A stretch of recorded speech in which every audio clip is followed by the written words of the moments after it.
kalau GERD atau maku kumat itu perutku rasanya kayak full banget, sakit sampai sesak untuk nafas. Nama aku Santiana, aku dari Depok dan usiaku sekarang 27. Aku kenal Viniga itu dari tahun 2019, berarti hampir 5 tahunan ya sama tahun ini. Ini yang paling besar.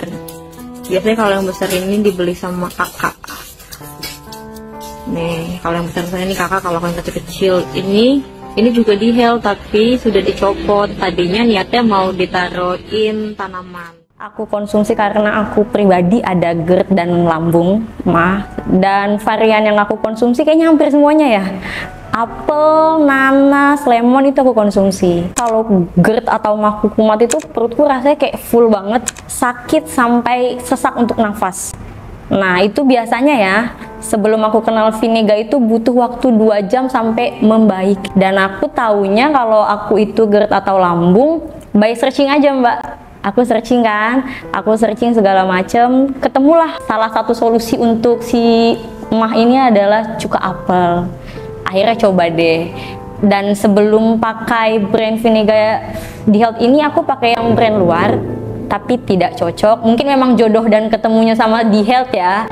Akhirnya ketemu, 5 tahun pakai dan meracuni orang-orang di sekitarku sampai saat ini. Dari dulu aku tuh sebenarnya gaya hidupnya sehat ya, makan buah, makan sayur. Tapi kok segitu banyak sayur dan buah yang aku makan, kalau pagi-pagi ritual ke toilet tuh agak susah ya. Akhirnya cari tahu lah, oh kurang probiotik gitu. Dan ya, nyoba. Jadi setiap pagi itu ritualku kalau pagi biasanya antara aku bikin smoothies pakai cuka apel atau aku wedang jahe pakai cuka apel.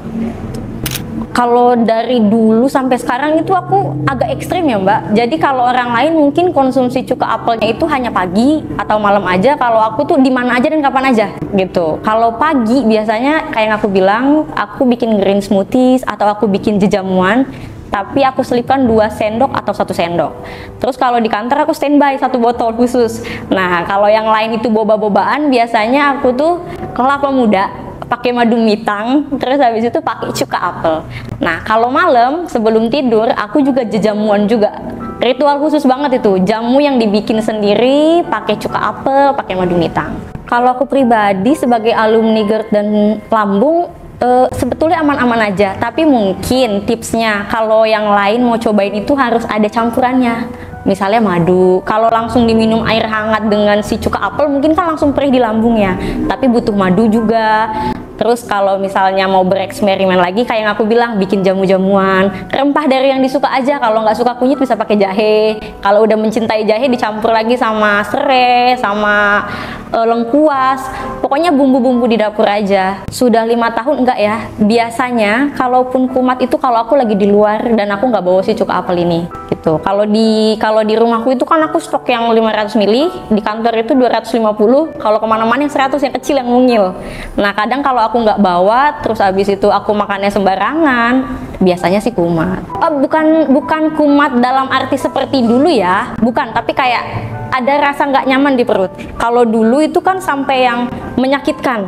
Kalau untuk bangun susah, terus susah nafas. Tapi kalau misalnya sekarang, puji Tuhannya setelah 5 tahun berlalu, paling kayak kok begah ya, hanya sampai di titik begah, nggak yang sampai sakit lagi. Kalau kita sayang sama pencernaan kita, sama perut kita, jadi kita harus memasukkan semua yang terbaik kan. Dan salah satu yang terbaik yang aku tahu itu si cuka apel. FYI juga, sebelumnya yang aku cerita aku sakit lambung segala macam itu, jadi aku sebelumnya sakit itu mengkonsumsi antibiotik. Ternyata antibiotik ini tuh membuat bakteri baik kita itu hilang dan meninggal. Jadi percuma kalau kita makan sehat tapi kita tidak mengganti si bakteri baik ini. Makanya dibutuhkan yang namanya cuka apel. Say no to antibiotik. Pokoknya jangan lagi deh, karena antibiotik bener-bener bikin bakteri baik kita itu menghilang gitu.